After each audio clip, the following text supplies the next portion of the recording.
In today's video, I'm going to show you how to fix Wix Error 403 step by step, even if you're not very technical.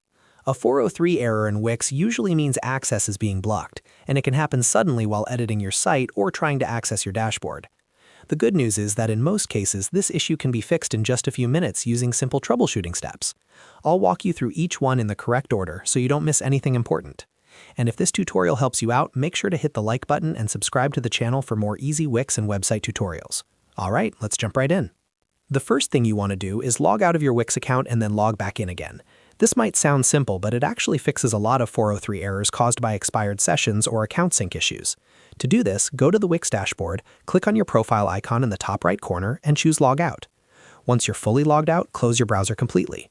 Then reopen your browser, go back to wix.com, and log in again using the correct email and password. After logging in, try accessing your site or the page that was showing the 403 error and see if the problem is resolved. If you're still seeing the Wix error 403, the next step is to turn off any VPN or proxy you may be using. Wix can sometimes block IP addresses that come from VPNs or proxy services because they can look suspicious or trigger security rules. If you're using a VPN, disconnect from it completely. If you're on a work or school network, there may also be a proxy enabled by default, so switching to a different network like a mobile hotspot can help. Once the VPN or proxy is turned off, refresh the Wix page or log back into your dashboard and check if the error is gone. Now let's move on to the third step, which is republishing your site. Sometimes a 403 error appears because the published version of your site is out of sync with the editor. To fix this, go to your Wix dashboard, open the editor, and click the Publish button in the top right corner. Wait for the publishing process to complete fully. After that, open your site in a new browser tab, preferably in an incognito or private window, and check if the page loads correctly without the 403 error. If the issue still hasn't been fixed, the next thing you need to check is your page permissions.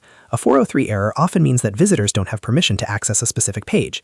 In the Wix editor, click on Menus and Pages, then select the page that's showing the error. Go into the page settings and look for the Permissions or Access section. Make sure the page is set to public if you want everyone to see it. If it's restricted to members or specific roles, that could be the reason for the error. Update the permissions, save your changes, and publish the site again to apply the fix.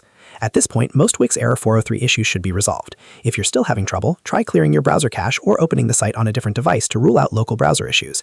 These extra checks can help identify whether the problem is account-related or device-specific.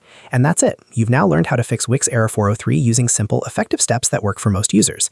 If this video helped you solve the problem, don't forget to like the video and subscribe to the channel for more Wix tutorials, website fixes, and easy how-to guides. Thanks for watching, and I'll see you in the next video.